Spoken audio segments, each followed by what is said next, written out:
Okay, hi everyone. Welcome back to the to another episode of Game Week Navigators. Today we are going to go through a very interesting segment, right? I think the most important segment of FPL midfielders. But before I do so, I want to introduce our guest, right? FPL backbenchers. Som has been a very, I think, tenured member of the FPL community, especially from India, right? And I have known him for a few years now, and I'm so happy to have him here on the show. Before we go ahead, Som, how are you doing? I'm doing well, Sankalp. Thank you for the lovely introduction. Right, and how's the break been for you? I see that you participated in the Euros 2024 and done amazingly well. How was it? The break has been interesting, actually. Initially, I had just planned to take a break, like completely. So I Yeah, had basically no intention of playing the Euro as such, as funny as that might sound. yeah, Eventually, like I was deliberating because I didn't have much. I mean, sports wise things were going. Once cricket World Cup happened, then Euro happened, and yeah. continuous it was something. So there was nothing much to do at that point of time. So I was getting a bit bored. So I was trying to judge whether I should play or not play. In that entire fiasco, finally, I don't know if you know this or not. I actually was not able to register a team before the Euro started. So Okay. then I watched the first match of Germany. I think Germany played against, I don't remember the team they played against. I think Scotland, if I'm not wrong. So the score was somewhat around 5-1 or something. And that somehow, I felt like that I'm missing out, FOMO that we have. FOMO. So I thought, okay, let's make a team now. But obviously, that is like a very idiotic plan because since I would not get the points of any German players or not. But nonetheless, I said like, okay, let me take a challenge, and we had two transfers per match day. So I was like, okay, I'll carry on one German guy, and then I'll bring in two with free transfers and all. And Okay. that's just how it started, and yeah, things actually clicked.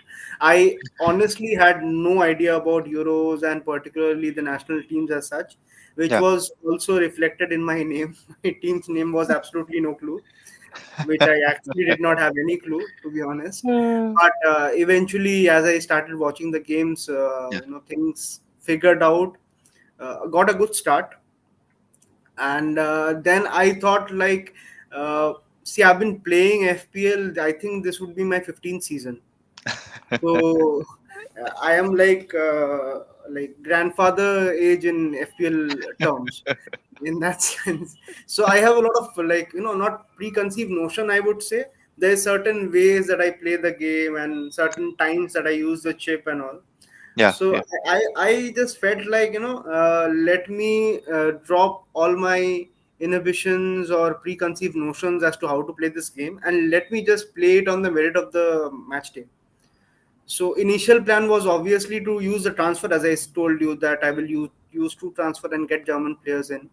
But I felt like I am somebody actually who generally hoards his chips to the last. As long as possible, I get a lot of flack from my friends as well. That why do you save your chips till the last? But anyways, so I was like, let's do opposite of that. I will play all my chips first. So that's how it started. I think I played limitless, and then I played my wild card, and then we again got another wild card sort of thing. And yeah, that's how went from strength to strength. Did some unique choices of captaincy, which generally we don't do in FPL. But yeah,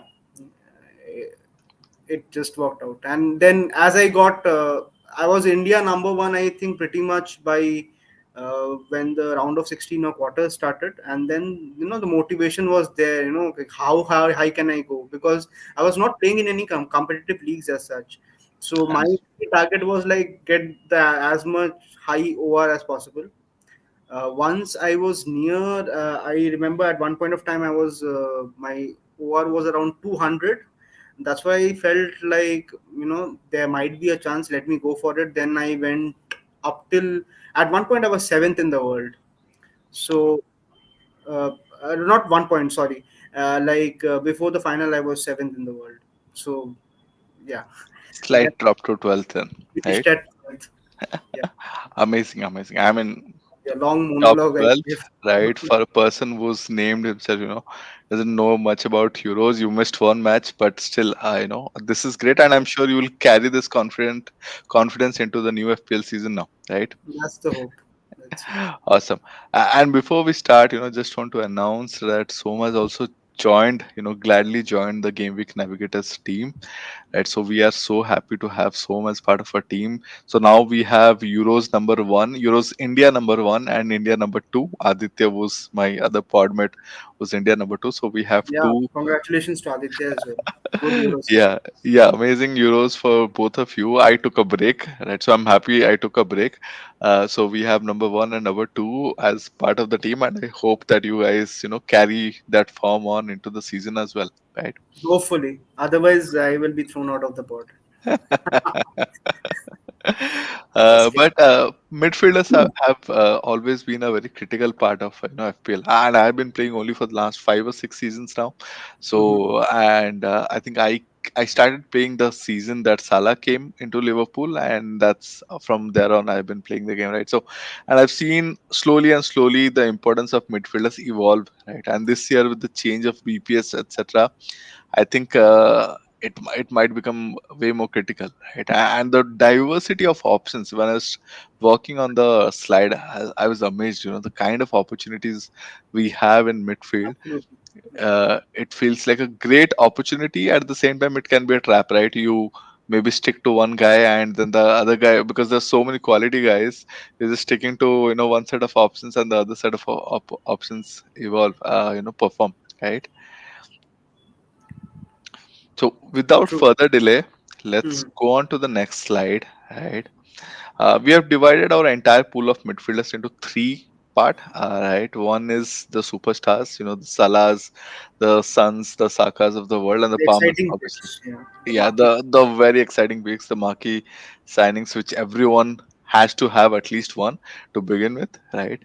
Then we have the potential stars who, over the last few, I think 2 3 seasons, we are seeing people, players who are priced in that 7 to 8.5 million bracket. Or at least one person really thrives, right? One person really comes out strongly and gets into the 200 or just par 200 zone, from a returns point of view. And then you have the supporting cast, right, where you want to pick good players who give you returns, right? Who you'll perhaps rotate far more often than you will rotate the other two categories of players, right? Of course, you have below 5.5 million players as well, 5 million, 4.5 million, and so on. But these are players who have not had a lot of minutes, or these are defensive midfielders who don't have stats to really talk about, right? So what we'll do is we'll focus our discussion on these three categories, but we'll also touch upon some of these guys who are not necessarily falling into these categories, but can be part of your team, especially to balance out the 15 million monster, Norwegian striker that is there in the game now. Was it shocking for you? Uh, You have been playing FPL for a lesser number of yeah, years, but yeah. still, I mean, I in my playing for so long, I have never seen anybody reach like the 14 million mark. So, how did you take that news? Yeah, so I have read about it, right? That Henry used to be 14 million, back in his prime days. So 14 million was the, max a player has been. And in my mind, I was expecting a 14 million sort of pricing, right? But my first instinct was good. I was happy because I think it is the game has become a bit easier, where you are able to accommodate, or take in 4 5 6 key players, and the moment you have had a good start, if you have those players, you don't let them go, right? And you True. more or less do really well. And it has become very difficult for people like me who really want to have fun playing the game to catch up, right? So when I looked at it, my first thought was, hey, people cannot have Haaland and Salah. Maybe they have and they don't have X, right? Saka, Son, etc., etc., right? So there will be some opportunity for us to play catch up, right? Maybe I'll start with Haaland, but I'll drop him out. In fact, my first thought was I won't start with Haaland, right? I'll do only Salah, no Haaland draft. But obviously, with time, with multiple iterations, I think I moved to a stage where I feel okay. Let me start with Haaland and then see how things go. Fantastic.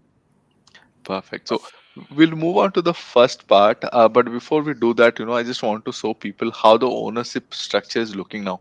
As of now, 48% of people have Palmer in the team, which is not surprising because a lot of people just, look at last year's stats, and Palmer topped it. He had around 244 points, right? So very easy pick. Right. So Salah is the second one with 35%, given the fixtures as well, looks really good. Then you have Gordon, Eze, who I feel is interesting. They are, third, fourth picks Yeah, from popularity point of view. Then you have Foden, Saka, and so on, right?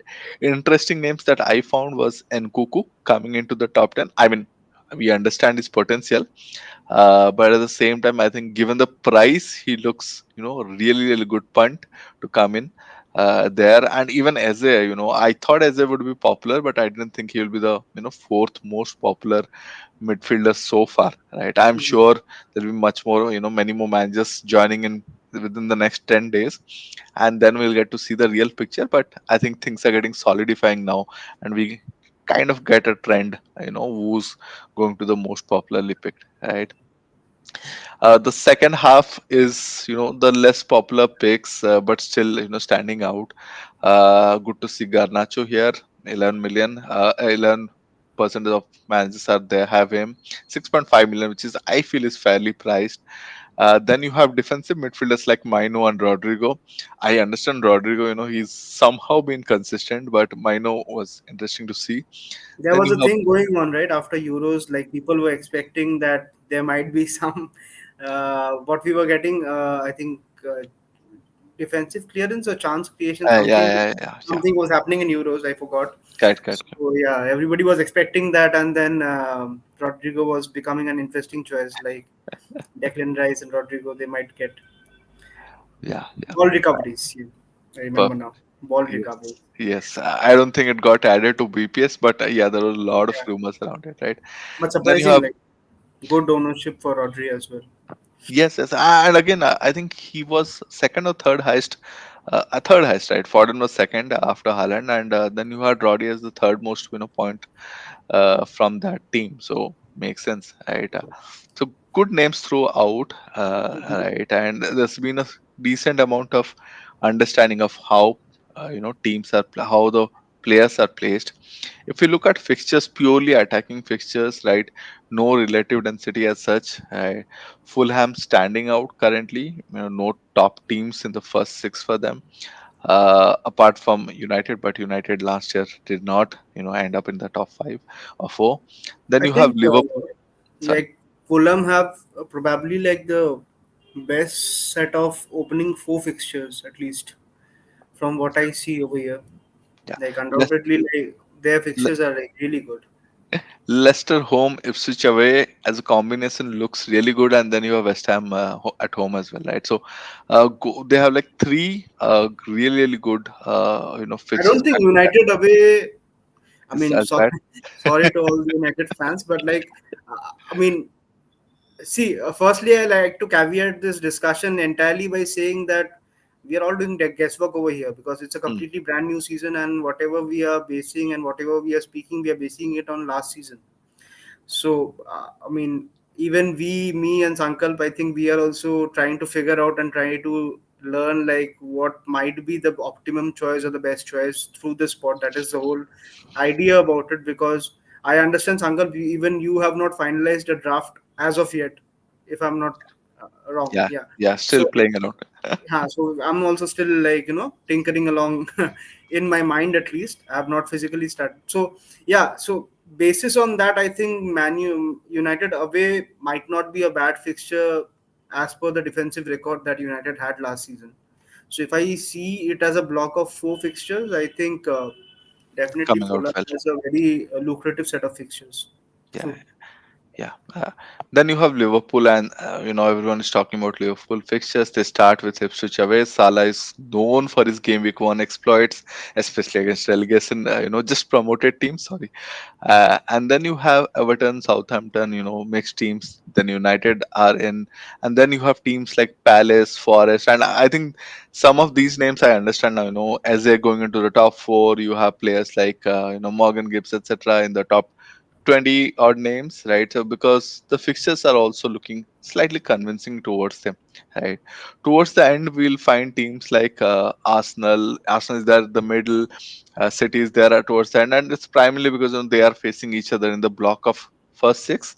Yeah, But like I said, these are not relative difficult. They're just plain vanilla fixture play, right? We know City cannot be, second bottom in attack, right? So just looking at how things look purely from a fixtures point of view, right? absolutely. So it will vary if you, depending on what is your strategy and what is your what are you planning transfer wise, Yeah, then as to how you look as a block of fixture. I mean, if you don't necessarily need to take 6 game weeks as a block of fixture, you might just be needing 4 game weeks of fixture. Then yeah, obviously the uh, like if I just give you an example of Brentford, let's say, who is last on this list, I don't think if you take the first 3 fixtures, they are a very good set of fixture attacking return wise. I don't feel that it is bad. Like, these are prime fixture. 2 of them are home fixtures. So yeah, a lot of things have to be considered, and obviously strategies play a lot, right? So yeah, yeah, we can, yeah, true. let's dive And into it, Uncle. I think yes, definitely, definitely. Okay, let's start with the first segment that we have. The if you don't superstar. mind, Sankalp, I will. Yeah, Can we like just flip it? Like we can. I mean, obviously, everybody wants to talk about these 6 superstars, right? So let's flip it. Let's start with the absolute lower priced players, and then, because this particular superstar will also have some bit of strategy into it, right? Strategy discussion. So we can run definitely. at the end. Yeah, Perfect. So let's start with the end of the last puzzle that we try to fix in our team, yeah. The right? Which is enablers basically of. the enablers, right? The 6.5 to 5 million guys, who are coming out. And, when these are purely last season stats, so like Som said, there's a caveat, right? How things ended last season does not mean how things will start. Teams are changed, there are transfer news coming in every now and then, right? Some of these players might even go away. You don't know, suddenly you get a news that, X player is transferred. But just for us to have a view about, how things were, and it's possible that they carry a similar form, at least to begin with, right? Mhm. So we have this season's price, we have last season's total points, but everything else is a per 90 metric, right? Goals, assists, goal plus assist, non-penalty XG, just to get a better indicator of the kind of chances Absolutely. they receive, Mhm. XA, sum, and then we have shots on target, and shots within the 6 yard box, right? Which I this is a metric that I personally really like, because it gives me some understanding, who's getting towards the end of chances, right? And these are good chances because it's He's very key. actually looking to create, like, finish those chances basically. Exactly, exactly, exactly. Right. So these are all per 90 metrics. So you see a lot of decimal points. But what we have done is just to make things easier in each of these metric, we have just ranked these players. Right. So if you see someone green, they are like the best in that metric. Right. So Bailey has scored the most number of goals per 90 in that metric. Right. And hence he's green. Then if you see someone like Callum Hudson-Odoi, he's second highest, hence he's orange. And then Kulusevski is third highest, hence is yellow, right? So green, orange, yellow is generally the flow, the color pattern that I have used for this entire table, right? So what stands out, so when you first look at the table? See, initial reaction wise, I mean, no matter which camp you're from a data standpoint, or you are one of the grass guys that like watching the games and all. Definitely, like, Bailey is somebody who stands out. I mean, it reflects also in the total points and the goals, like per 90 is 0.44, goals plus assist. He is leading the chart. Expected assist. He's I am a bit surprised to see him as an assister. I see him as a finisher, to be very honest. His non-penalty XG is also not bad. It's second in the list, just behind Garnacho, and his expected non-penalty expected goal plus assist is the highest out of the lot, right? So yeah, definitely Bailey is somebody who is interesting, especially since Villa have got rid of Diaby. So I think Bailey becomes a much more prominent. I'm still a bit unsure about the time.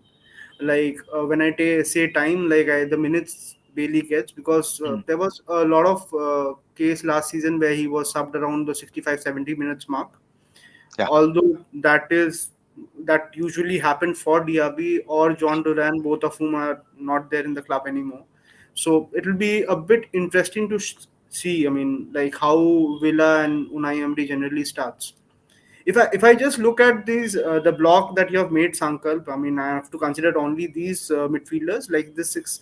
Obviously, the one thing that stands out in this particular bracket is there's only one midfielder out of all of these who has penalty duties, and as we know, penalty is a very like prime real estate when you are considering to get a midfielder. So straight away that makes Gibbs White an excellent like choice. And if you can like just quickly switch to the fixtures, if I'm not wrong, Gibbs White, I'll just read it. Gibbs White has a very good set of opening fixtures as well, if I'm not wrong. Yep.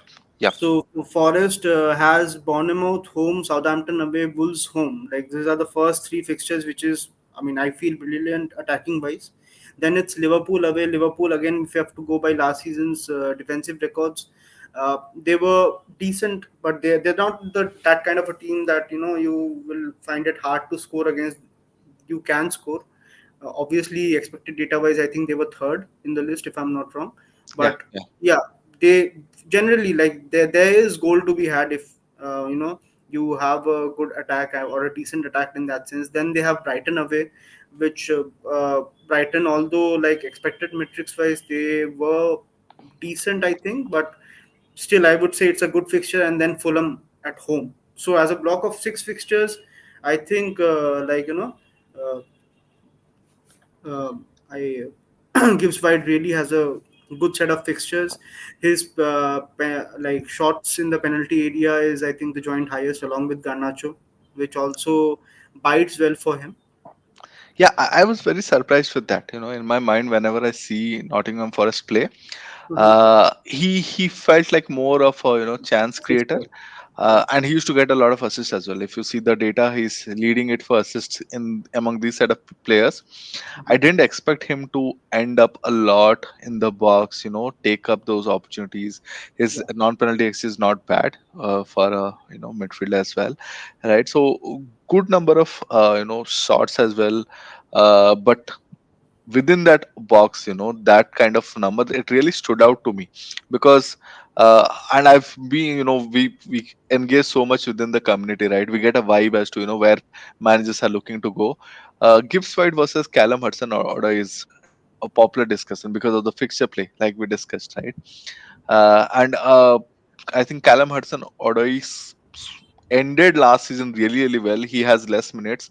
He played the second half of the season, but he did it so well. He scored a lot of great winners, right? Curling it from outside the box, and so everyone has that nostalgia, right? Some sort of memory of Callum Hudson Odoi being the goal scorer. But True. then you look at metrics, and even I was not sure whether Gibbs White is worth 1 million above because the price is different. But at the same time, when I look at it, it's way more consistent, right? Everything is standing out, and he's getting into the box as well, right? And Gibbs now I White is feel ideally like a guy who has a high floor but probably a low ceiling, okay, if that makes sense. okay, So okay, he's like a Bruno kind of a player, Bruno Fernandes. Like you will keep on getting consistent returns, but yeah. it's not just something that is like explosive or jumping out of the page. I, To put it I, that way. as per my assessment, right, what I generally like from a 6.5 million player is a 150 to 160 points target, right? True. Obviously you won't keep them for the entire season, but generally that's how I like them, right? So if a guy is around that mark, I consider him good asset to have, right? And he scored 142 odd points. Not really a great team, Nottingham Forest, they had manager change. They were really, really poor, at least the first half of the season, right? I think there's potential there, They right? had once Especially with the started first us. six. Yeah. Reaching. Kulusevski is here, and I think there are two or three Spurs assets here, and I chose Kulusevski because he's the guy who we know starts more than others, right? Be Brennan Johnson or Werner, right? We don't really Before know whether. Uncle, before you like, sorry, Hmm, I'm interrupting. Before you move on to Kulusevski, hmm. I mean, let's just finish the discussion about Forest because a lot of people are looking for Forest. What I mean, so what do you say? What is like? What do you feel generally about? I mean, my reservation regarding Griffith is basically if you I know you did a pod last week for forwards, I think, So I think the most number of XG chances fall into the feet of Chris Wood, if I'm not wrong, right? Yes, So yes. whatever the team is creating, I think 50% or above that is falling into Chris Wood's plate. So that is my only reservation regarding Gibbs White. Like probably he's not that attacking enough, and as you said, like when you watch him, you feel he's more of the assister kind of a guy who's keeps on ticking. Then there is Callum Hudson-Odoi, and there's also a discussion which is not mentioned over here. It is about regarding Elanga. So Elanga is also, if you feel like player wise and explosion wise, explosiveness wise rather in FPL, Elanga is definitely a very exciting pick. But purely, I think based on minutes, Callum Hudson-Odoi is a much better choice in that sense. But you will see his XG does take a beating because most of his shots are usually from a long distance and they are very low XG shots, right? Yeah, yeah. Just to add, Nottingham Forest are expected to sign a striker, Mhm. Santiago Jimenez. I think a really popular guy from the championship, if I remember well, scored around 25, 26 goals. So there Taiwo is is a also fit, change. right? If I'm not wrong. He plays. Taiwo Abonai, that's how his Yeah, name. he's not fit. He's not fit yet, He's not right? fit. I Yeah. heard he's fit somewhere. No, Sorry. he'll take some time to come back, is what I've read. So Okay. Santiago Jimenez is plays for Feyenoord currently, right? Last season ended with 23 goals, 6 assists. Before that, 15 goal, 2 assists. So consistent goal scorer, and it seems that Nottingham Forest are in serious talks to sign that, right? So things might change a bit in terms of chance creation, right? They might end up supplying it to the right guy and not the FPL for manager's popular favorite Wood, right? Yeah. So with that, I'll move on to Kulusevski at 6.5 million. I felt he's a bit underpriced, but then he did not deliver last season, right? He was very, very inconsistent. I thought it was a bit uncharacteristically poor season, Mm-hmm. from what Spurs fans were expecting from him. And I think towards the end, he lost his place a bit as well, came off the bench, etc., right? Nothing stood out here. I think he scored some goals, but again, this is because of per 90. He's standing out because his minutes were a bit lower compared to other guys. But XA is good. 0.22. He's almost he's slightly higher than Sobus like. Right, so XA is good. He's a creator. There was a lot of noise in the Spurs community that he might be started as a number 9, and that's when I was, a lot of people were discussing him, Kulusevski. But the thing is, Probably will might end up playing false nine. I mean, if they are signing Solanke, then yeah, yeah, if they're that's signing Solanke, then it changes.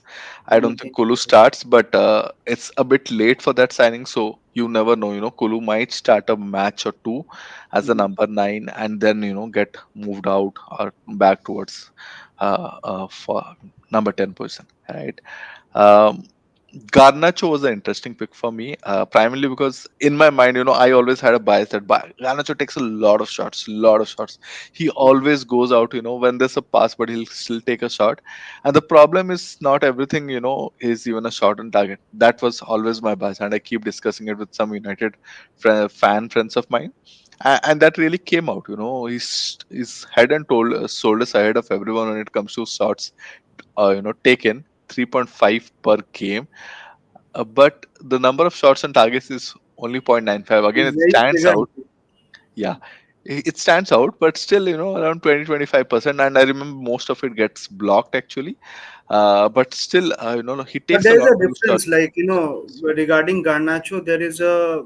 I mean, it depends which side, which flank rather Garnacho is playing. So if he is starting in the left flank, and Mm, then it is more like conducive towards him taking a shot at the goal.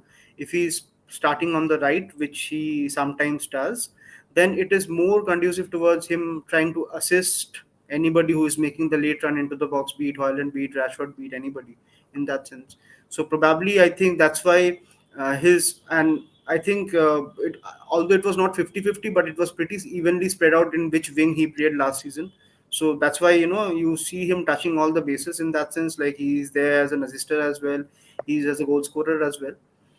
Uh, So yeah, these are decent stats. The only caveat or problem I feel with Garnacho is again about minutes. I'm sorry, guys. I'm like I'm traditionally a guy who like values minute a lot. I much rather will be having somebody who is playing 90 minutes rather than somebody who's exciting for 60, 70 minutes, because a lot of chances fall when teams are getting tired at the end of the match, and those last 15 minutes teams, the opposition team can't run that much.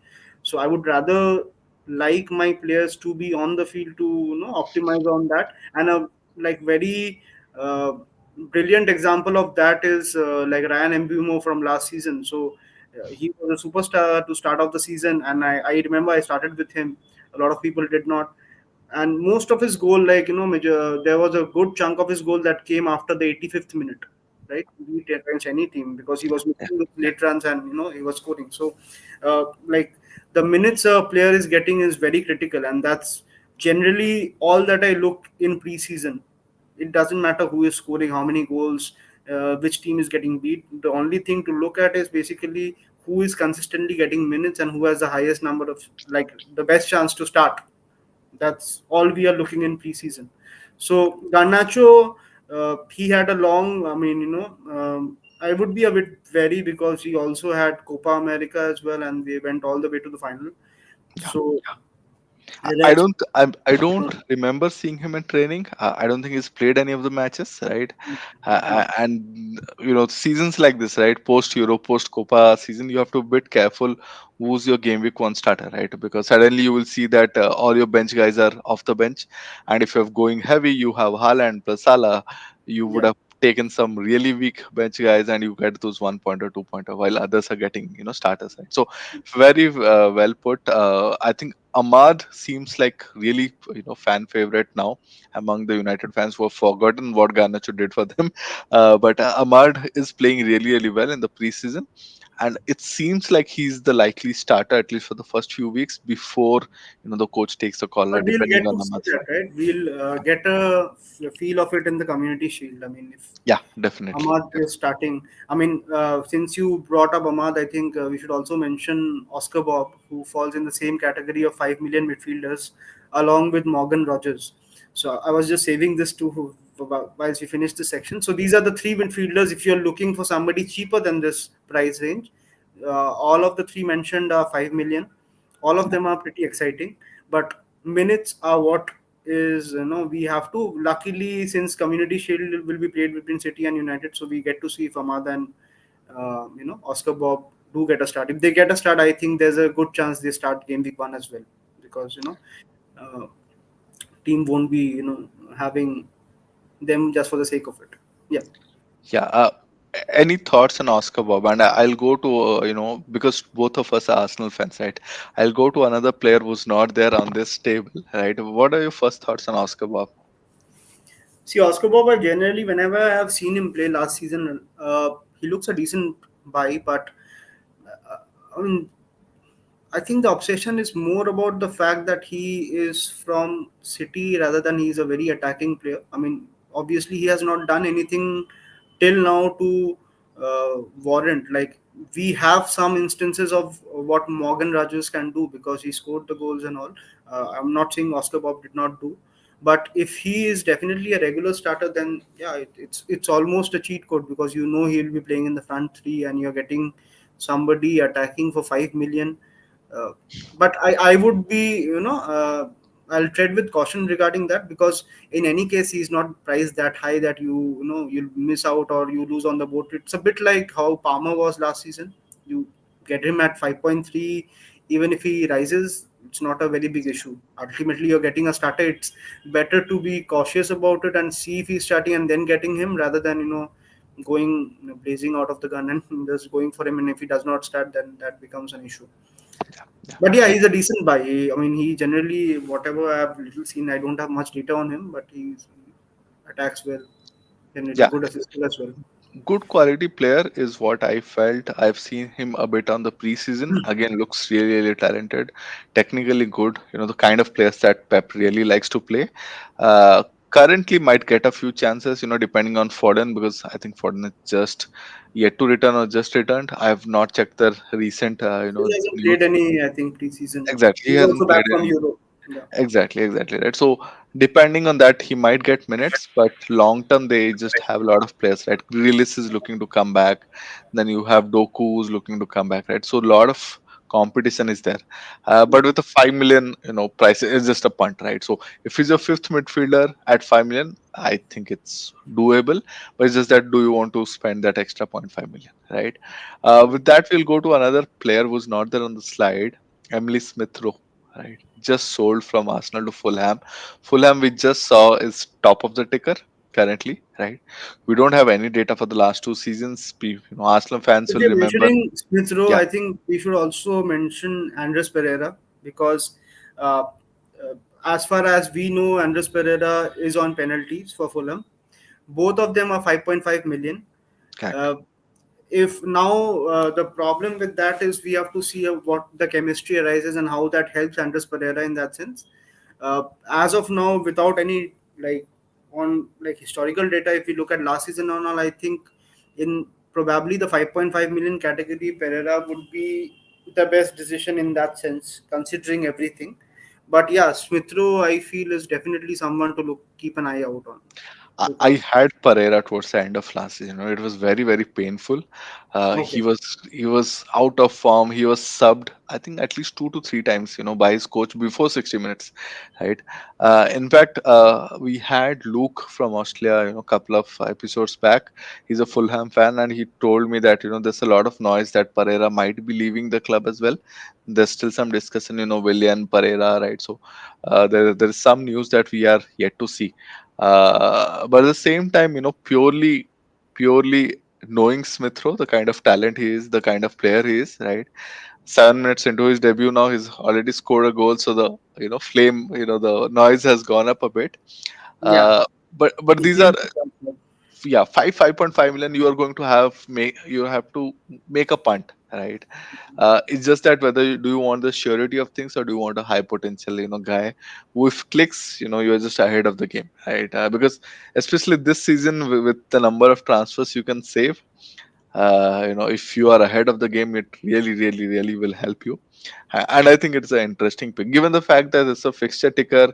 He's the highest transfer signing, right? Mhm. So I don't think there's a bench involved. We just have to monitor a friendly more. I think they might have one more friendly to see, and if you see him, getting more minutes, someone to earmark or start with, depending on how risky you play, right?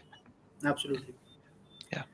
We do have Soboslai here as well, but fairly decent, minutes. But the reason I wanted to check him out is a lot of people are talking about how Slot likes to use cup two number tens instead of one, right? And so Sobo was the one who was fairly more advanced in a few friendlies. Stats wise, nothing stood out apart from the fact that I think he used to take a lot of set pieces for Liverpool, and that is resulting in him getting, slightly going slightly higher on the XA and slightly lower in the assist side. uh, Takes decent The amount of shots. set piece thing goes out of the window, right? When Trent comes in, because Trent hogs those set piece chances. So, I, Definitely. I, I personally don't see. I mean, Szoboszlai is some. I mean, is the classical case of wait and watch. I feel personally because, as far as I understand, there are like four players contesting for the three midfield spot. If I'm not wrong, there will be McAllister, there is Soboslai, there is Curtis Jones, and there is Harvey Elliott. So exactly what the minutes would be, how uh, I don't see Soboslai continuing in the 10 spot. And plus, I think he also had a very exhausting Euro schedule. I mean, Yeah. he was already looking a bit exhausted during the Euro as well. So, yeah, that's he something I think we should be considering. Yeah, he came back early for the preseason. I think he started from the first match. But the two number tens, I just want to add, was in a match where they didn't have any striker, right? And now Jota is back. He's playing as a striker for Liverpool, and we have seen Slot tweak that out. So, not a play for me as well. Purely a wait and watch as well, right? With that, we'll move on to the next slide Before because we move, yeah, Sankalp, hmm, just one thing. hmm, I think we have spoken already about Bailey. yeah, There are two picks that are not mentioned in this table, and I personally, for me, I think they are the best in this particular price bracket. Okay. or rather the most enticing. One I understand, obviously, you did not have a data for is Christopher Nkunku. So he's somebody who's very exciting. He's 6.5 million. Chelsea, Correct. barring the first match, I think they have a very decent run of fixture, if I'm not wrong. Uh, their fixture list reads out as Wolves away, Crystal Palace home, Bournemouth away, West Ham away, and Brighton home. So very good set of fixture. Very happy with him. He's getting a lot of minutes in the preseason. I think he has started every match, so definitely looks like a starter. And another one, I'm surprised, like, my favorite player out of the 6.5 million range is actually from Spurs, and I love Brendan Johnson's numbers. You know, I think his I have it somewhere in my phone. I mean, just let me check. His non-penalty XG numbers is 0.44, so that is very decent, and his goals plus assist per 90 is 0.65.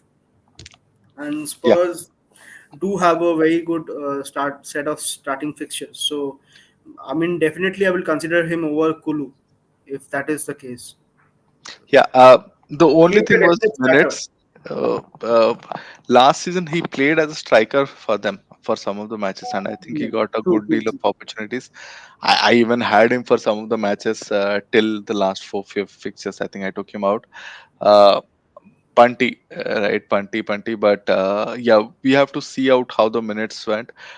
I'm not sure whether he played a lot of minutes for them in the preseason. I'll need to check it out. Because I remember reading about Kulu. Kulu was playing extensively. I think he Uh, did. yeah. I mean, I'm not sure exactly. I've not followed Spurs preseason, but Huh. I'm pretty like sure that he'll be starting. If I mean on the right wing, I don't. They don't have anybody else. I mean, so and it doesn't unless they sign somebody out of the box. I Yeah. don't. So yeah, definitely he's somebody to look out for.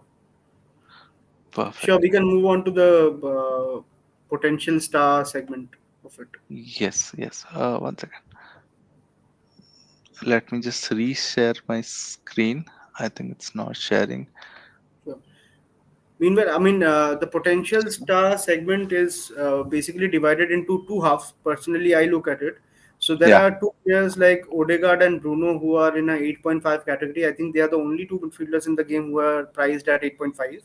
So we'll Correct. talk about them separately. And then there is this 7 to 7.5 million bracket of midfielders.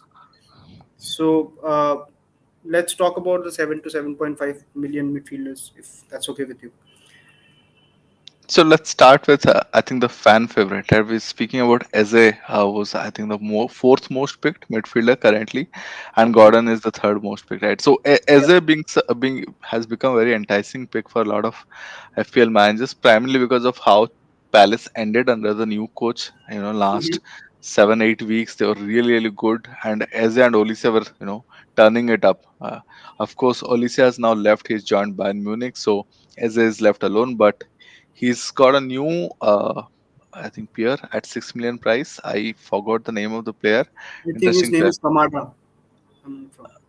Kamada is there, and they signed someone else as well. Right. If you look at, let me just find it out at 6 million. Who was the player that they signed? Crystal Palace. Sar, right? Ibrahim Sar. Ismailia Sar, Yeah, right? So Ismail sir. Okay. yeah. So a very exciting pick is Ismailia Sarr. But so basically, what FPL managers are thinking that the two kind of two wing unpredictability is retained. It is not like everyone will start focusing on as a block his shots, etc. But one good thing I found. Scored a good amount of goals per 90.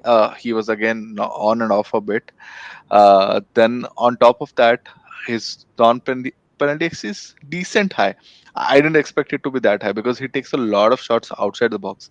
Mm-hmm. But for example, His shots are 3.6 also most. high. Yeah, 3.50 is 3.64 is, highest number of shots, right? Again, like Garnacho, it picks out a lot of shots.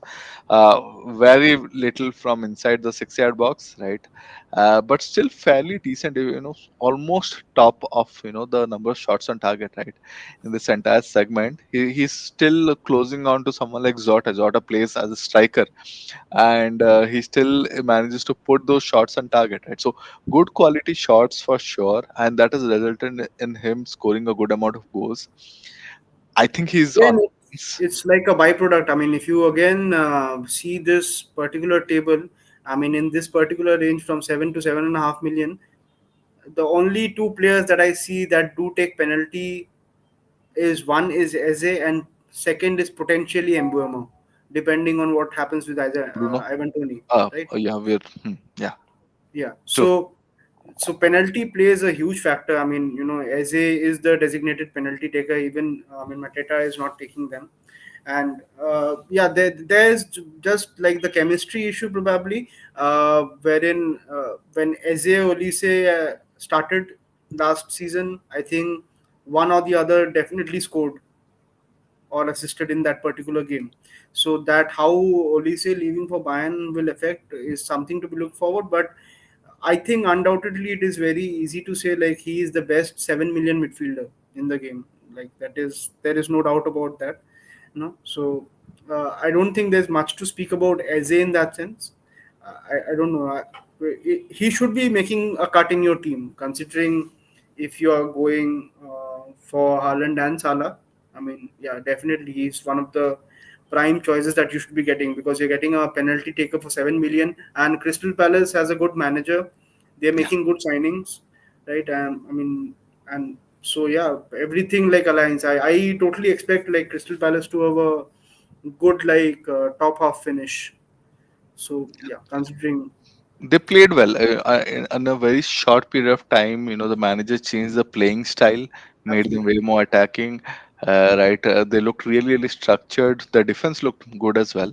So it doesn't make sense. It does make sense not to think a lot, go with a Sun Million guy, and then you can go up or down. By point 0.5, you can see so many people in the price. Right. The second one we saw is Gordon. Right, Gordon has had a mammoth season. heavily tilted towards home. So Yeah, like very, he very was a tended towards monster home. at home and like away it was nothing. But there are rumors like I mean I don't know how true they are regarding the Liverpool. Liverpool link, but if he goes to Liverpool, then like he absolutely becomes a no non-choice for me in FPL. Like I'm not interested if he goes to Liverpool. If he stays at Newcastle, we have to see where his head is at. What are the fixtures of Newcastle starting? So again, if we have to go by last season's data, Newcastle have Southampton at home and Spurs at home in the first three, Bournemouth away and Wolves away in the mix along with that. So yeah, decent fixture, decent home fixtures if that is the case. Gordon is somebody, but he does not have penalties. But yeah, he was a monster last season at home. Yeah, I think it's primarily the fixes. Managers are trying to double up on Isaac plus Gordon. Some people maybe are even choosing Watkins or Isaac and trying to have something, some skin in the game from Newcastle. But he's one player that I actually missed out last season. Again, I was not playing it as seriously last season, but looking back, 183 points, given his price point, I think Huge, he played really yeah, well, right? huge, huge. And the good thing that I stood out for me is his number of shots within the box, right? So he's getting in good opportunity, in good places to take those shots as well. Again, 2.5 shots per match, not bad. Not a great lot on target, but he's getting it in the right places at least, right? Good number of shots from 6 yard box as well. I mean, like decent, Exactly, exactly. not the best probably, but decent. Yeah, yeah. One player who is very interesting. I'm somehow not very convinced about Madison. I'm sorry. Like Hmm. Madison was doing very well to start off the season. Then the injury thing happened, and he came Yeah, back. He did not look as effective in the second half of the season. And I think Poro takes away some of the set pieces from Madison as well. I mean, at least in the system that we saw last season at the end of last season. So Madison would be a bit of wait and watch for me personally. Bowen is somebody I think who is actually a bit underpriced, considering. I mean, he has been damn consistent for the past almost 2 3 seasons now. But it's just that the fixtures are not in favor. So, like for Bowen, I think we have to wait for the fixtures to turn. I Yeah, don't know. again, a guy whose data really surprised me. I had almost missed on the fact that he again scored 180 points plus, right? So he's Mr. Consistent. He's a good long-term player to have. Scores a lot of goals, and the good part again, he really stands out in the number of shots he takes from the 6-yard box, right? So really good there, gets into good opportunities. Talisman for his team. Uh, I don't think he takes pens, does he? I think Paqueta takes them as of now. I Okay, don't know how that will change, exactly, exactly. It particularly doesn't this take season. pens, is what I remember. Yeah, But scored but he's a 16 solid goals player. last season. He's a Yeah, solid like gun of a 16 midfielder. goals. And one thing that I do need to call out is they do have a new coach in play, right? So Yeah. I would love to see. He's a good coach. They have got a really reputed coach now, and bit more attacking coach.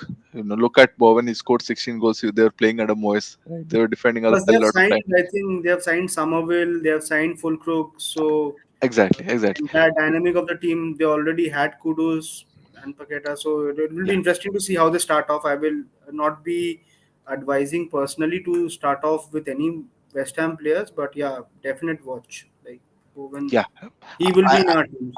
Across, definitely. Yeah, over definitely. the season. I'm looking forward to see how they settle in under this coach because the squad does look fairly well balanced. I think they did a good amount of signings last season with Rice money, and this season again they have added a few more players, and the team is looking good.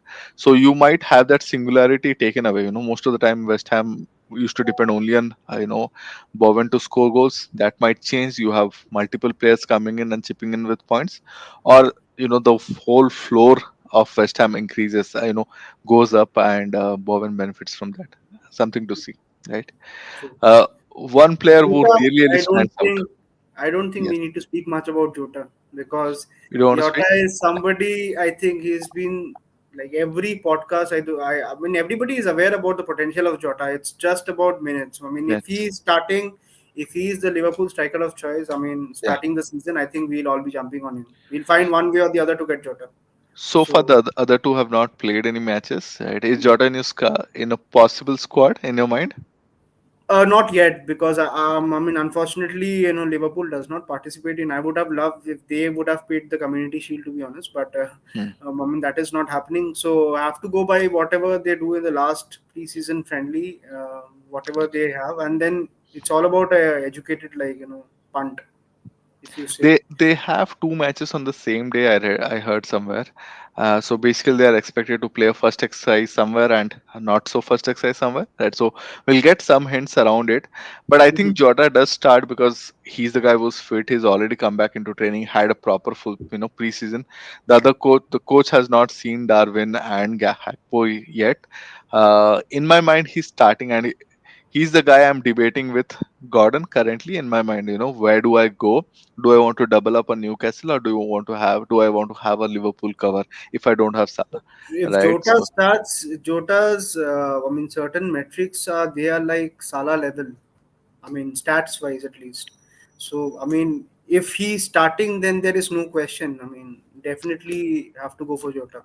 yeah, NPXC of 0.42, right? You don't get stuff like this in this price segment, right? You don't get proper strikers in this price segment, and he's marked as a midfielder, right? So that makes things really, really interesting for us, right? Goals per assist per 90 is 1.34. So, essentially, if he on starts, a he'll hit s- it. on Yeah, a small minutes for sure. He has I think 1100 or odd minutes. But even if he plays for the first 5 6 matches and Liverpool are among I think first second right on the fixture ticker, yeah, high potential, right? So very high potential. True. Bruno versus Odegaard, that's something everyone Anybody else asks. you want to speak about in this particular like price bracket? So Rashford and Martinellis are the two people I had Yeah, mapped down. I have not taken them because the stats were really poor from last season. It didn't make sense for me to force fit them into this table. But absolutely. just the season before, they were I think 200 plus pointers, right? Martinelli was 196 or something. He was injured for the last couple of matches, missed out. Rashford was 220 odd points, right? Humongous, and what a drop both these players had, right? Well, what is your initial impression on the players per se? Initial impression wise, I feel personally, I mean, both of us being an Arsenal fan, I think, we speak fairly often as well. I have stated multiple times, I feel this is the season for Martinelli. I mean, like, it's a make or break season for him. So I have huge expectations from Martinelli per se. The only reason I probably I'm not in favor of getting is again about the minutes, because there is high potential of him starting and getting replaced around the 70-80 minutes marks by Trossard. So it will be interesting to see. I mean, I'm truly actually stumped as to how he will be starting. Do you expect Martinelli to start or Trossard to start? Because Trossard also had a huge, like, good last second half of the season. Yeah, I think Martinelli, he scored that United goal, right? And he looked so sharp in that match. And Arteta's comments also, made me feel that, hey, the guy is coming to deliver. He's coming with to prove a He point. hasn't come into train; he has come to deliver. Yeah. Exactly, that's something like that, right? So, and today's friendly, we see Trossard is starting. I was a bit disappointed because I was hoping that Martinelli starts, but Trossard has already scored a goal, and Arsenal Mhm. are currently 2-0 up on Leverkusen. Right, so interesting battle to see. I'm not someone who's in initially I had in my mind I had Martinelli as a possible starter, but. Now I've changed my mind. I want to see it out more, given the fact that we have players like Eze, Mbuemo, right? Even Jota, right? If I can use that point 0.5 million, I go up to Jota. I want to take a punt on Jota rather than Martinelli. I think Martinelli is someone that, like you spoke about, right? If he clicks, he goes to 7.1, 7.2, and I can get him on 7.2, 7.3. I'm okay to, Yeah, true. because once I know he starts, I think he's a definite It's pick better for to me. wait. I mean, yeah, Yeah, yeah. definitely. Once you know he starts, I think he's a great pick. And Arsenal fixtures turn around game week 6, 7. So before that, you will definitely have an idea, right? So he's one of those guys, that third Arsenal's pick or place for me, where I'll see and then fill it up. Okay. Let's talk about Bruno and Odegaard. I mean, this particular price range is a bit interesting because I think this also delves a bit into the strategy part, like, how you are, what is your strategy, because without having a fixated, I mean, it's almost impossible. I'll not say impossible, but it will be difficult to own 8.5 midfielder if you're going for both Salah and Haaland, Yeah, right? So yeah, to accommodate, then you have to carry a lot of enablers in your team. But purely, I think United have a good set of fixture, if I'm not wrong, to start off yeah, the season. So yes. Bruno, we know what to expect from Bruno. I mean, by now, again, Bruno is a high floor and low ceiling. I will not say low ceiling, but he's a high floor kind of a guy, right? So you know what you'll get. He's somebody who will constantly tick on. Plus, essentially, he has penalties, so that's again something that is very critical and very huge, right? So, what are your general feelings about starting with Bruno? Would you be going for Bruno or not? So I have in my current draft, I have one 8.5 million place. I want to keep it, and I have one for Odegaard or Bruno. Again, a bit of Arsenal bias, but the thing is, I would have loved to go Bruno. I feel 166, 170 point is his floor. I think whatever he gets from now on will be slightly higher, right? So his worst place would be perhaps 166 over season, but he would most probably give you 175, 180 odd points in the coming season, right? But a lot of it depends on Ten Hag, right? The problem is I look at Ten Hag as a limiting factor. He's limiting the abilities of Bruno, right? Where they're sitting deep, they're trying out, and Bruno is trying out a lot of high end passes, right? Which can click but clicks like 1 in 10 passes, right? So very difficult to convert, right? So I feel with that play, them sitting so deep and Bruno mostly being the guy who's trying to give out a high risky pass and hope that it converts into a goal, right? So he's playing so far away from goal that it makes me wonder, should I start with him compared to someone like Odegaard, who I know Arsenal will dominate the ball, they will keep the ball in the other half, and Odegaard will always have his opportunities to try and shoot, right? Having said that, Bruno's shooting stats is still high, right? He's still taking shots, 2.74 shots. He still has a lot of shots on target, but it's just not from inside the box, slightly outside. XA wise, I was surprised to see slightly behind Odegaard, but one thing that I did observe, and thankfully you split it into two categories, is that the 8.5 million midfielders are actually heavy on the assist stats. The 7 to 7.5 million midfielders are actually heavy on the goalkeeping stats, on the goal scoring Also, stats, on the threats, etc. Right? So it just boiled down to the minutes, right? So Odegaard, Bruno, these are guys who will play 3,000 minutes a season. None of the other guys in the team, maybe I think Bowen was the only other guy who had around 3,000 plus minutes, right? So everyone else has their minutes as a concern, injuries, etc., etc. These are guys who really are really good, really fit, are long lasting. But if I'm looking for a first wildcard choice squad, do I need to start with the 8.5 million guys? Looking at this table, I made a note. This is something that I need to go back and think about, because I can save that 1 million and put it somewhere. I can make a Saliba to Trent. the potential, I mean, at least on paper, does not seem. I mean, when you are paying a premium for a midfielder, you Yeah, expect explosiveness. correct. So 8.5 is it's at a very, like, tricky price point, wherein it's not a captainable price point, but it's also not an enabling price point, right? So you have to be absolutely sure if you're going for. Uh, Speaking about Bruno and Odegaard, you have covered it beautifully. I will just add, there is the lingering factor that Odegaard had a complete rest in the break, whereas Bruno was involved in the Euro. Although I don't think that will deter from the fact I fully expect Bruno to start the match, like game week one. I will expect him to play the Community Shield as well. So I don't have any doubt that Bruno won't be starting. But I personally, I don't know. I'm not talking from Arsenal bias. If you have to, like, select one of them, I would ideally go for Odegaard, because the first three fixtures are not bad for Arsenal. I mean, attacking wise, I think they are decent fixtures. So if you are targeting, if you are taking a punt for the first 2 3 game weeks, definitely Odegaard is, for me at least, a better choice than going for Bruno to start off with. But yeah, As of Bruno, now, that's my thought as well.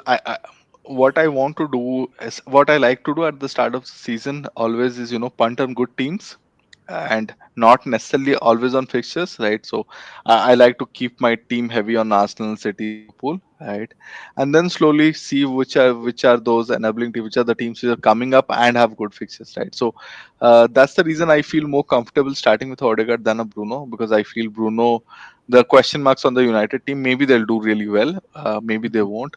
It's something that we have to see it out, right? Because I think preseason didn't give a different picture, at least from last season so far. Fairly similar style, fairly similar results. So something to keep in mind and track it at least. sure. Let's move on to the superstars of the game. Yeah, the last segment, Yeah, right?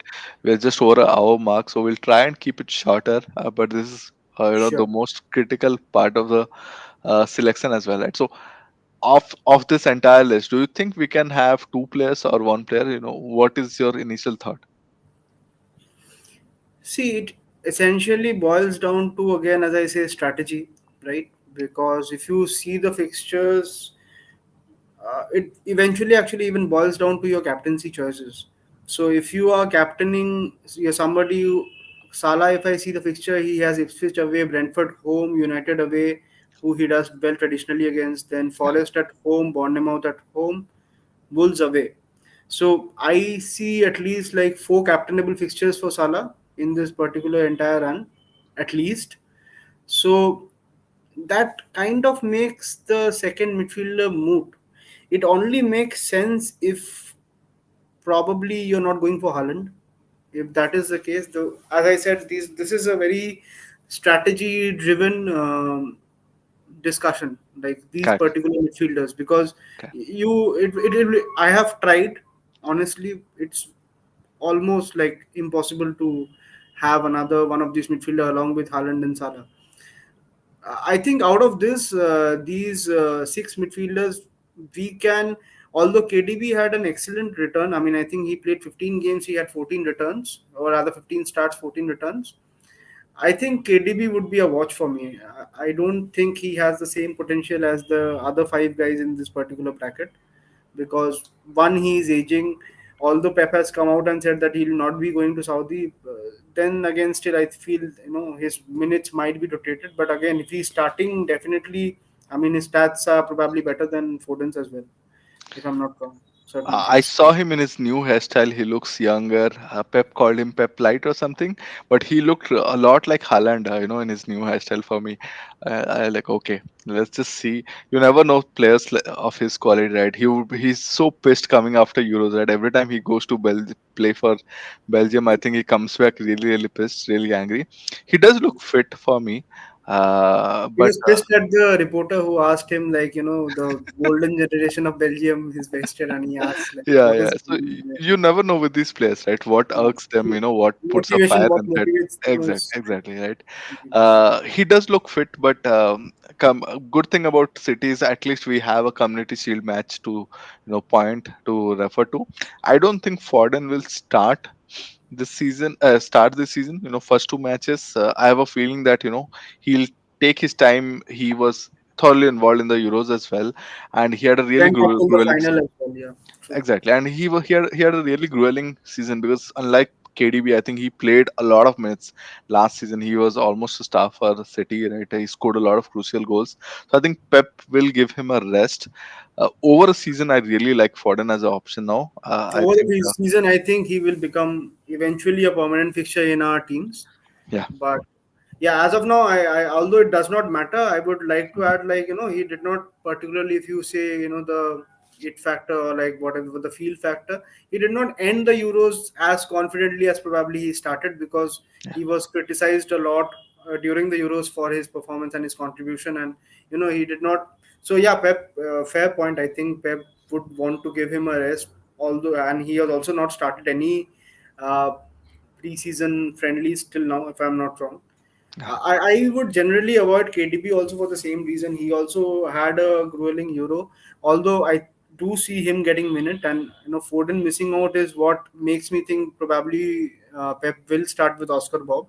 yeah. Same. So yeah, so in this bracket particularly, I think the City guys are a bit hold for me, and take down the line probably, Yeah. after 2-3 game weeks, when we get a settled 11, because Pep initially has this knack of constantly rotating, and the Pep roulette happens a lot.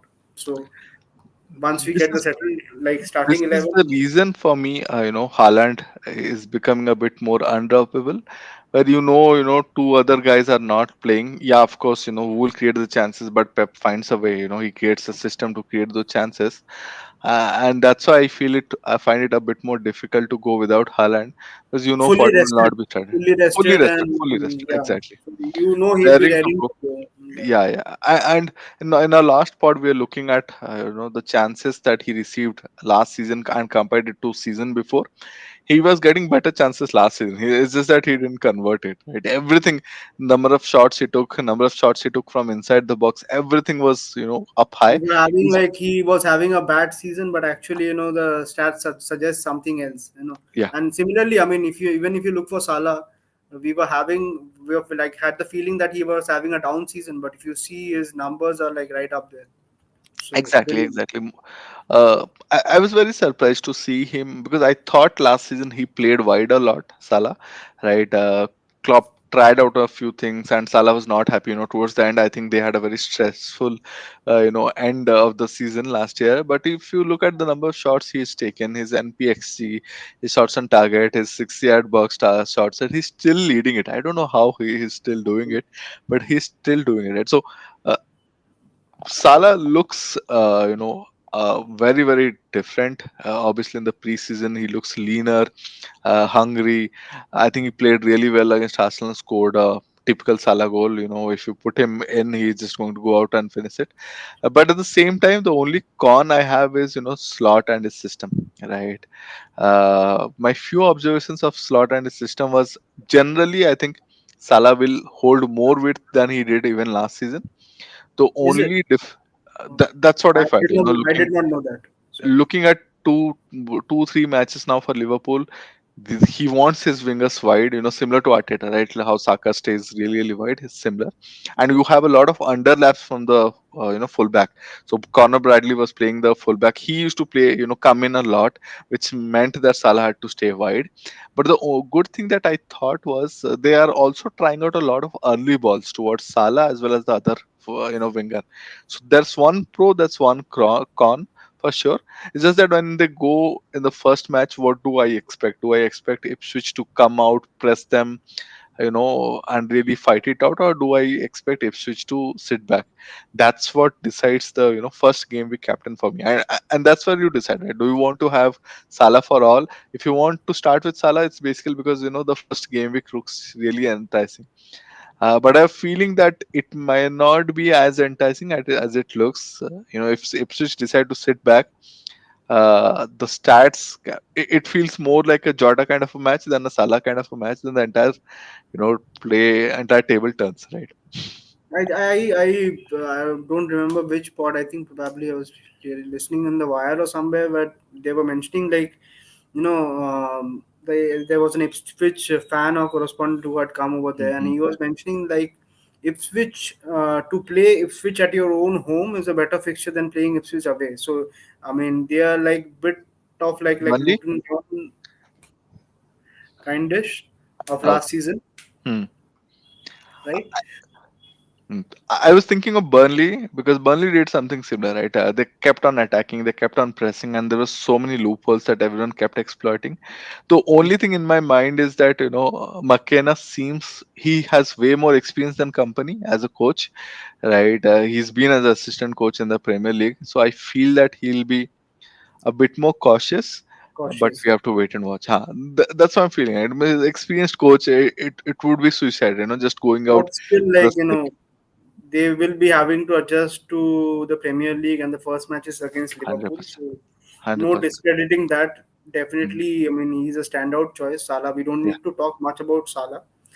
Uh, I think, yeah, you make your bed with it. I mean, I think, Salah is definitely a prime option, like one of the first locks in many teams. So, yeah, let's talk about like these three players. These three players are very interesting. So, how are you looking to navigate Palmer, Saka, and Sun? Is it a swap rotations? Because if we are going for Salah and Haaland, I think we are locked out of it. We yeah, are yeah. initially at least not getting Correct, correct. So any. in my current draft, I have Son instead of Salah. In fact, that Leicester match, and I don't know, the first three fixtures look really good.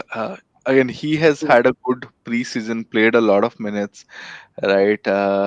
And given the fact that they are looking for a striker, makes me feel that okay, Ange is sure that he doesn't want to play Son as a striker, which took away a lot of his abilities towards the end of last season, right? Where once he plays as a striker, strikers the defenders start blocking your runs, right?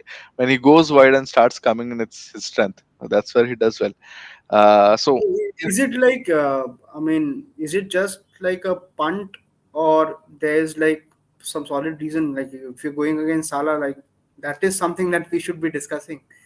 So, like, what is the thought process? Is it like what you have watched from preseason that is what is governing this, or particularly, anything in general? Like, what is the reasoning behind that?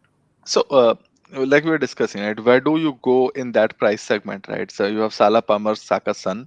Um Obviously, I love Saka and generally I have him locked for a long part of the season. But again, he's coming back from Euros. I think he's just back a few days back. He joined us, right? So uh, he'll start Arteta has knowing confirmed though, right? Arteta. He'll be playing.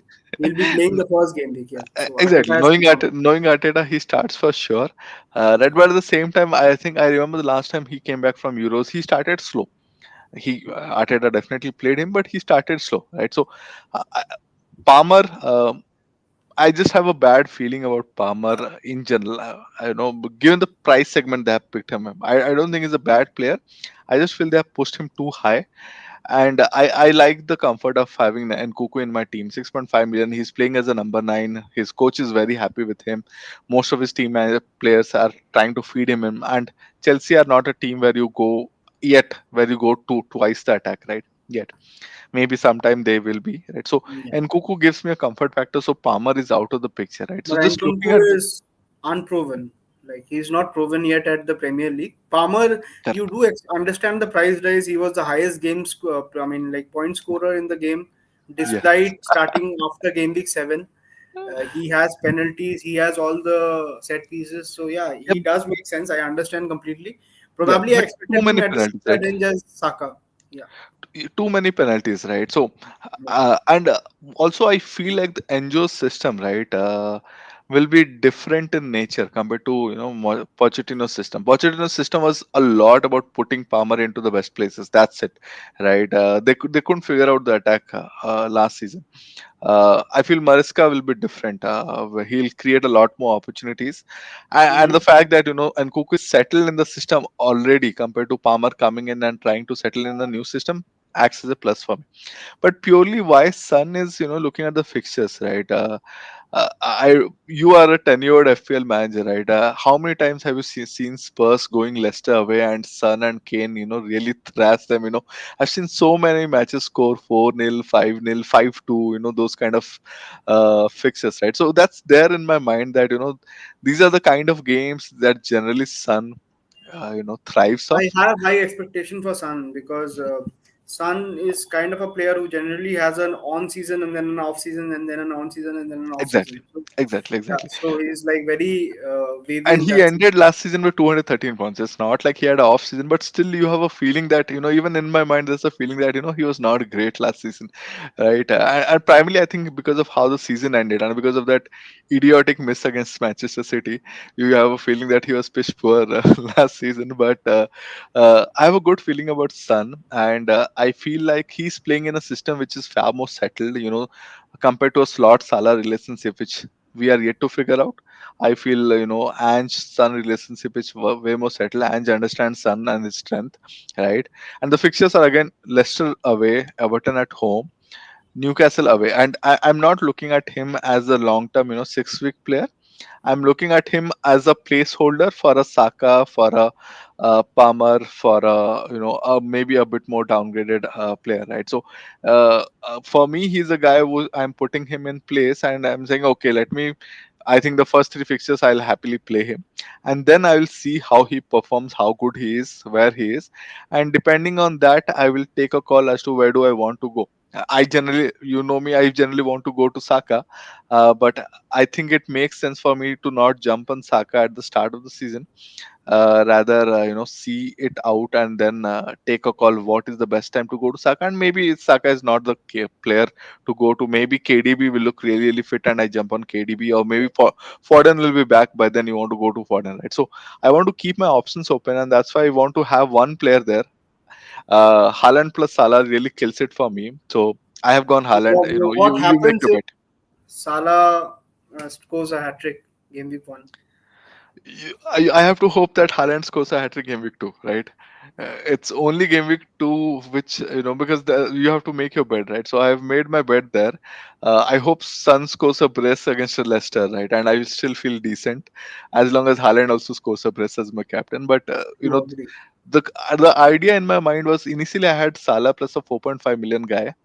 Now I could replace, and I had zero point 0.5 million in the bank, and now I could take out Salah and 4.5 million guy and get a Sun plus a Jota without the money in the bank. And I feel it's a good way to begin the season with and then take a call. I can still make the swap, right? I can always go back. I have money in the bank. I can still do a Salah point 4.5 by game week 3. Uh, and this also about Chelsea, right?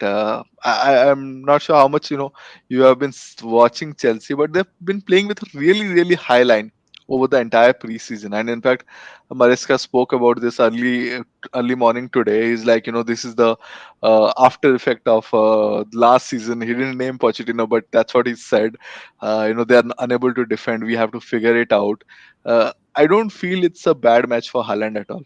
And he scored a hat trick, which I was pissed about because I thought, hey, you know, be a good secret and stay like that. I would have captained you against Chelsea. Scoring a hat trick again is difficult now because Chelsea will be pissed at you. They'll try and block you off. But it doesn't look like a bad fixture at all for me to captain Haaland, right? So as a system, that's where I have now started making my mind on going. But one thing that really, really, just talking about Sun, one thing that really surprised me is he was not top three in any of the categories that we saw. Exactly. He had 213 points, and he had good metrics everywhere, but not top three in any single metric. Really surprised me. Middling kind of a season he had. See, Yeah, I mean, the general outlook was Sun and Salah did not exactly have a season that we expected kind of from them, but yeah, yeah, definitely it makes sense. He's also the talisman right now. He will be on penalties. I mean, I don't think there's a doubt about that. yeah, So straight away, I mean, I think Saka, Sun, Palmer, Salah, all of these guys they have penalties, so that is of prime importance, which is why also they have been priced higher, and they are from the probably the four best attacking teams, four of the best. Definitely, City is not there. I mean, the midfielders don't get the penalties from City. It is all Haaland over there. So yeah, the Sun thing makes sense. Palmer, it feels a bit like the first season that Bruno came in, where United got a load of penalties. yeah, So yeah. I mean, it's not sustainable. I mean, I don't think that much, uh, that huge number of penalties would be sustainable in that sense. Salah, I don't think we need to talk about anything. Saka, yeah, the Well, are you feel doing Saka? We have is not spoken about Saka actually. yeah. So like Saka, I generally feel I always have this feeling, and uh, I have a discussion with Karan, a good Yeah, friend of the pod as well. So we generally speak, I feel Saka is always a player who gets 15 plus goals in any case, like over a season. So that for me is a given. We will be owning Saka across the season. He is the talisman for Arsenal. He does take the penalty, but uh, probably he's not the he is somebody you'll be very about captaining, if I can put it that way. yeah, So that immediately is, when we have a limited budget, it takes down the appeal a bit to start the season off with. But in saying that, I do genuinely feel, and even if you consider the game week 4 fixture against Tottenham, Arsenal do have four very good fixtures attacking wise, I feel. yeah. So I'm a biased Arsenal fan, right? So I'm not looking at fixtures as a delimiter for Arsenal assets anymore. I know a lot of people are thinking fixtures are not very good, but I feel hey, if we hit off well and we are playing our first match at home, right? If I look at makes our sense, fixtures, definitely. Yeah. right?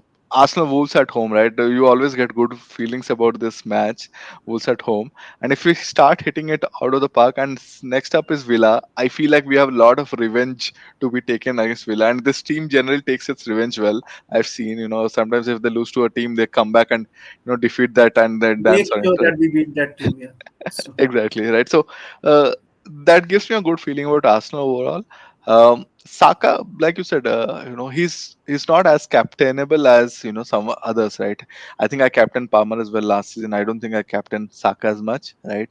Son, you can captain Salah, obviously you can captain, but the thing is, if you are in a Haaland plus X draft, the good thing is you can always go with someone like Saka, right? Who will give you 200 pointer and then make things easy for you. true. Yeah, so I completely agree with that. I personally would not advise, if you are making a choice between Salah and Saka, I would not advise you to go for Saka to start off with, if I can make that a bit easier for you. So, yeah, in that case, Salah, and definitely if you are looking at an alternative, I think Sun seems the much more lucrative alternative at this point of time, at least in midfield. And he does save you a budget, and as Shanky said as well, that it enhances your dead 4.5 or 5 midfielder up to a 7.5.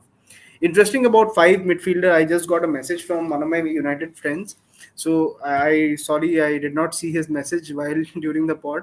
So he is being harping that Ahmad and Garnacho would definitely start, and Rashford will be the striker because they don't have a striker right now, and so yeah, he's pretty confident that they will be starting.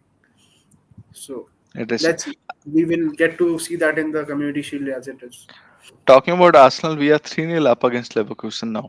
Right? It's a preseason game, obviously, but It's all about flow, right? I like the fact that we have that flow early in the preseason. Even Liverpool, I know we lost that match, but I thought it looked like a good match, right? So, I with expect us Arsenal to catch fans, them. Yeah, yeah, with Arsenal fans, you generally, there's always a fear inside you that will we go back again, to yeah. those pre-era, etc. But I don't think that's happening. How we We are start going. is a immense factor. I agree. Correct, correct, correct. So good feeling so far, right? So great pod. I think we have covered almost everything that we wanted to cover. At least I had in my mind, Your right? favorite So player Zinchenko has scored. Wow, I did I not saw see that. amazing goal. Okay, wow. Zinchenko and Gabriel Jesus both scored, really long ranges. So as it looks, I mean, I know this is a midfielder pot, so like a quick Yeah, bite, like we expect Zinchenko to start right the season. it It uh, does you know look it, like it. yeah, yeah, but it's a short term thing, right? I So it's expect a very short term thing. yeah, True. I expect Calafiori to pick up by game week 2 or game week 3, right? So I wouldn't want to waste. I think with defense, we have not done a defense part, but in my mind, it's just Saliba and close it, right?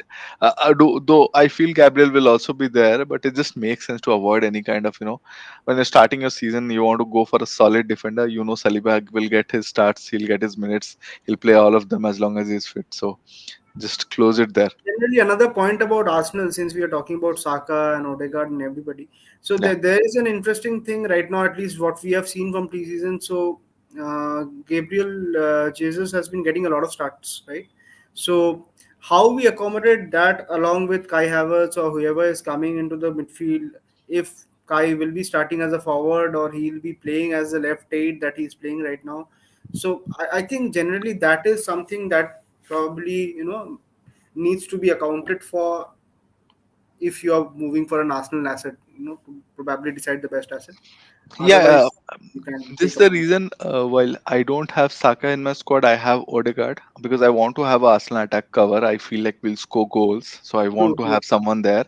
But I'm a bit worried of going Kai or Jesus because I feel like things are not as settled as people think it is, because Jesus has come back really, really well, and people forget that first season he was immense in the first half of the season, and if he's Mhm. fit, Arteta really likes him. There's a possibility that he goes back to his Jesus 9 and Kai as LCM experiment, and we have seen in preseason he has done that a bit, including today. Right? So you never know, right? So I want to avoid that uncertainty. I want to keep one, certain player. Obviously, if you want, if you're going Saka, you go Saka because he'll start. He'll start as a right wing. There's nothing to Yeah, dispute. he can come straight off the block as well. Saka Exactly, is exactly. is very consistent. So He's very consistent. That's one thing that I really like him as a player as well as a FPL asset. You know what you get, right? And I don't know. In my mind, this like 2 season back, he exploded from a 120 to 180 point player, and after that he's become from 180 to 200 220 odd player, right? So in near my around mind that. this exactly near around that, right? So in my mind there's also question mark. I don't know, he's had 4 top seasons now, I would say, or 3 top seasons, right? Does he have another gear in him that we have not seen, right? Maybe not, we have not seen it Hopefully. yet, but hopefully, right? As an Arsenal fan, you think hopefully, and also as a FPL manager, you have to think that hey, this guy is really young. It's not like this is his ceiling, right? This cannot be his ceiling. Technically there's always scope for him to improve, and even the squad is improving. That right side thing is balanced now. You have Odegaard, you have White, you have Saka. They have figured each other out, and I'm sure as a system, as a trio, they can get better, right? So maybe they keep getting more out of each other and something to see. True. Good talking to you, Shanky. I think we are close to reaching the 1.5 hours. It was a good Yeah, extensive discussion. I think I got to, I mean, certain things got cleared in my head as well. I might have to get to the planning board and the chopping board once again. same here. Let's see what I have happens. to go and play around a bit more, right? But I think by next week community shield we'll have more things in our mind, More right? How we want clarity. to settle out. Yeah, more Absolutely. clarity. Perfect. Thank you so much, Sure. Som, for having us here, and people who have joined in or who are, watching this recording later, right? If you have any questions, queries, do drop Please in that question, do right? like And and subscribe. yeah, please do like and subscribe. I hope we have more and more good quality content for you coming season. Sure. Thank you. Thank you. Good night, guys. Bye bye. Bye bye.